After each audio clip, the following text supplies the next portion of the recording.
Assalamualaikum warahmatullahi wabarakatuh. Perkenalkan, nama saya Vivi Nur Alifah dari Departemen Teknik Kimia NIM 20317100057. Nama saya Adelia Nurfahira Erza Dharma, NIM 02 Program Studi Manajemen Rekayasa. Nama saya Tenita Syaramadani dengan NIM 201171002 Prodi Manajemen Rekayasa. Pada kali ini, saya dan teman-teman khususnya kelompok 5 akan mempresentasikan mengenai efisiensi energi pada bangunan, khususnya rumah tangga. Manajemen energi pada bangunan.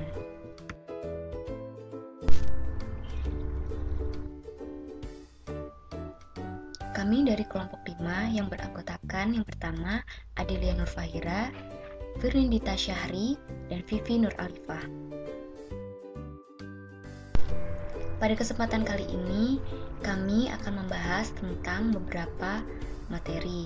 Yang pertama, kita membahas kondisi bangunan saat ini. Ada dana rumah, material bangunan, penggunaan energi aktual, ada token atau bill, penggunaan energi dari pencatatan peralatan listrik, standar pencahayaan, cooling load pada satu ruangan, dan intensitas konsumsi energi. Selain itu, kita juga mencari rekomendasi penghematan energi.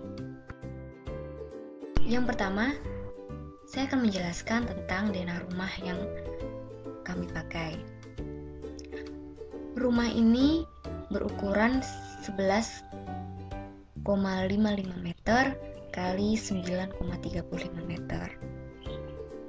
Yang pertama, di ruangan A itu adalah garasi mobil dengan ukuran 4,5 meter kali 2,8 meter.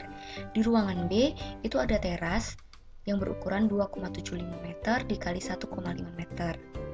Di ruangan C itu ruang tamu berukuran 3 meter kali 2,75 meter. Di ruang D yaitu ruang keluarga berukuran 4,3 meter kali 3 meter. Kamar tidur 1 di ruangan E itu 3 meter kali 3 meter.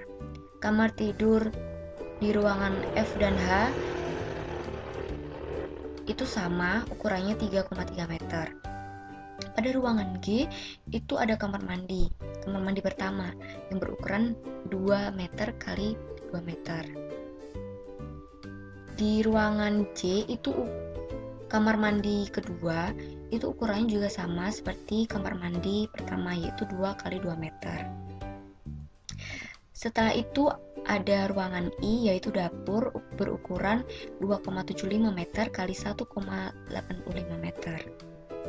Selanjutnya ruangan K itu tempat cuci berukuran 2 meter kali 1 meter, dan yang terakhir ruangan L tempat jemur berukuran 5 kali 75 meter kali 1,5 meter. Selanjutnya saya akan menjelaskan tentang material bangunan. Jadi, pertama saya akan menjelaskan tentang dinding. Dinding di sini menggunakan material batu bata merah dan semen. Selanjutnya pagar rumah menggunakan material besi. Setelah itu kusen pintu dan jendela menggunakan material kayu jenis kayu jati. Pintu juga menggunakan material kayu jenis kayu jati. Selanjutnya jendela menggunakan jendela nako aluminium dengan kaca es. Setelah itu ubin menggunakan material keramik dengan ukuran 30 cm x 30 cm. Dan di sini ceiling menggunakan material plafon Eternit. Dan atapnya menggunakan material genteng yang terbuat dari tanah liat.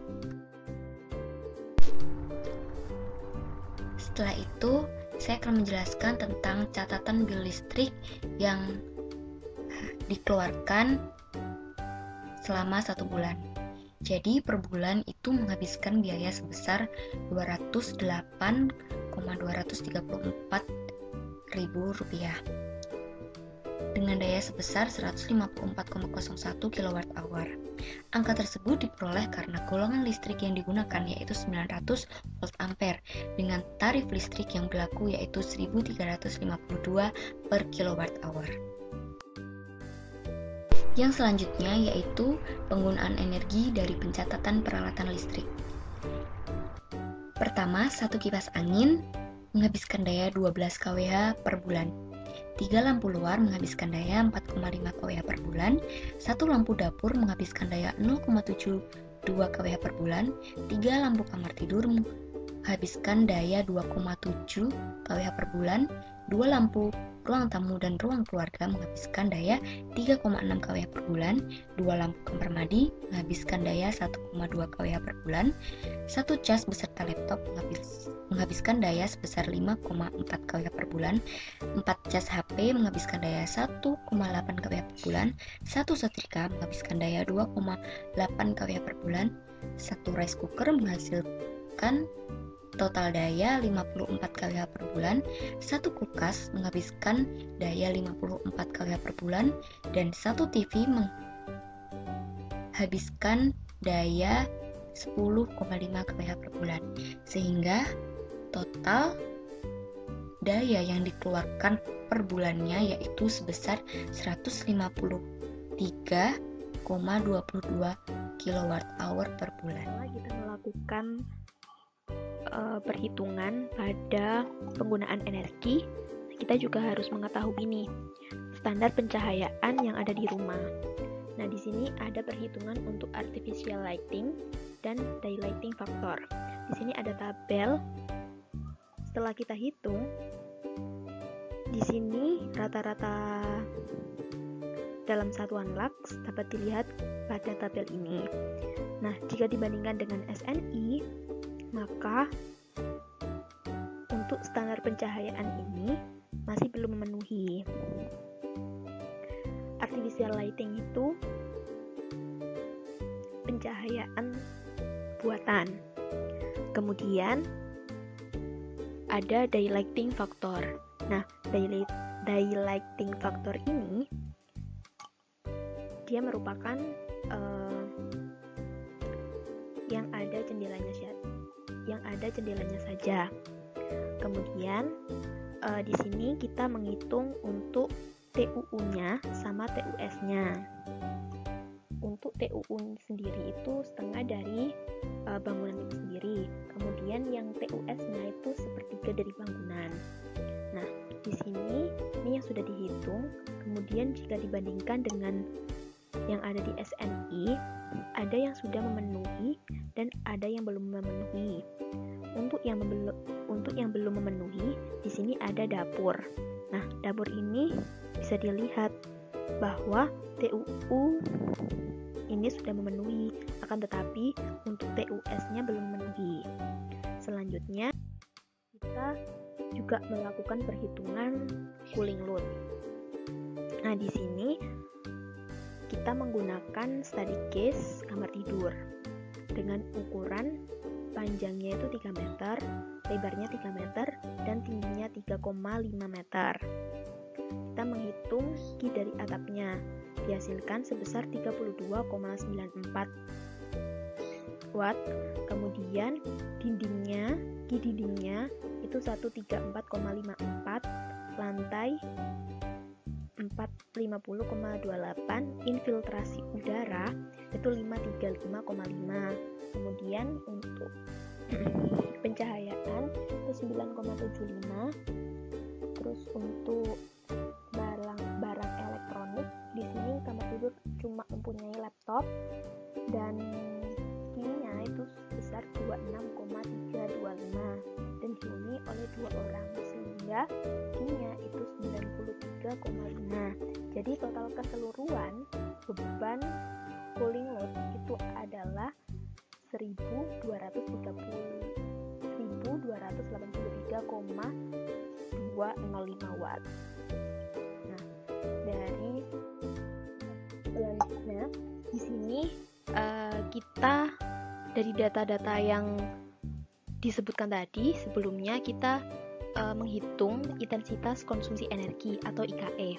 Nah, di mana rumus dari intensitas konsumsi energi itu adalah energi total dalam 1 tahun, kemudian dibagi dengan luas bangunan. Luas bangunan ini luas bangunan keseluruhan rumah. Nah, tadi yang telah disebutkan oleh teman saya sebelumnya bahwa penggunaan di rumah tersebut mengonsumsi energi 153,22 kWh per bulan. Nah, itu dikalikan dengan 12 bulan. Nah, sehingga didapatkan hasilnya sama dengan 1838,64 kWh. Kemudian dibagi dengan luas bangunan. Nah, luas bangunan yang ada di rumah ini itu 88,5875. Nah, sehingga intensitas konsumsi energi yang ada di rumah itu 100,73 kWh per meter persegi. Nah, ini dibagi 12, makanya didapatkan hasil seperti ini per bulan. Nah, hasil tersebut jika dibandingkan dengan energi intensitas yang sesuai dengan standar Indonesia, ini bisa dilihat pada tabel ini ya. Ada tabel yang bersumber dari Peraturan Menteri Energi Nomor 13 Tahun 2012. Nah, di sini tidak menggunakan AC. Ini masuk ke dalam very efisien karena IKE 173 kWh per meter persegi masuk ke dalam ini kurang dari 3,4.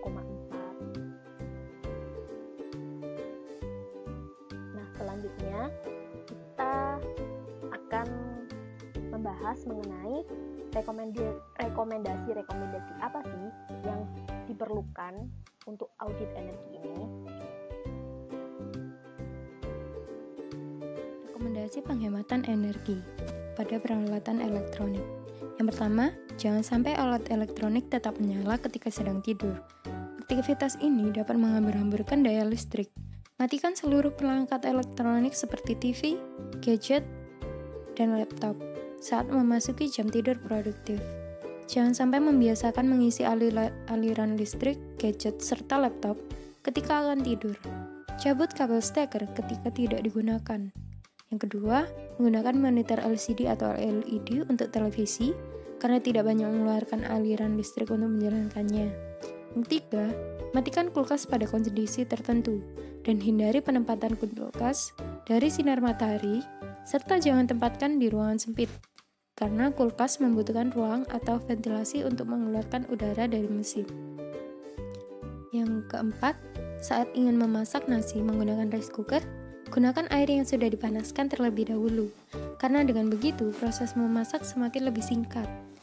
Yang kelima, menggunakan kipas angin pada kondisi tertentu saja, serta mengatur kecepatan kipas angin sesuai dengan kebutuhan agar dapat menghemat daya listrik. Selanjutnya, rekomendasi penghematan energi pada sistem pencahayaan. Yang pertama, dengan menggunakan lampu hanya pada saat benar-benar dibutuhkan. Yang kedua, jika ruangan kosong lebih baik tidak dinyalakan atau dinyalakan saat dibutuhkan. Yang ketiga, memperbaiki tingkat pencahayaan di titik kerja dengan menambah titik lampu atau mengubah daya lampu sesuai dengan standar yang sudah ditetapkan. Yang keempat, sesuaikan tingkat kuat cahaya dengan luas ruangan, karena ruangan yang besar tentu membutuhkan cahaya yang lebih banyak daripada ruang yang kecil. Yang kelima, warna dinding harus cerah, karena dengan menggunakan warna yang cerah, pada permukaan dinding dapat membantu pemantulan cahaya. Mengganti semua TL atau mengganti semua lampu table lamp dengan lampu hemat energi. Selanjutnya, building envelope. Menambahkan atap pada bagian sisi luar jendela agar sinar matahari tidak terlalu banyak masuk ke ruangan, supaya ruangan tidak panas dan menghemat penggunaan kipas angin. Itu tadi penjelasan dari kelompok 5. Apabila ada kesalahan atau kekurangan, kami mohon maaf. Wassalamualaikum warahmatullahi wabarakatuh. Terima kasih.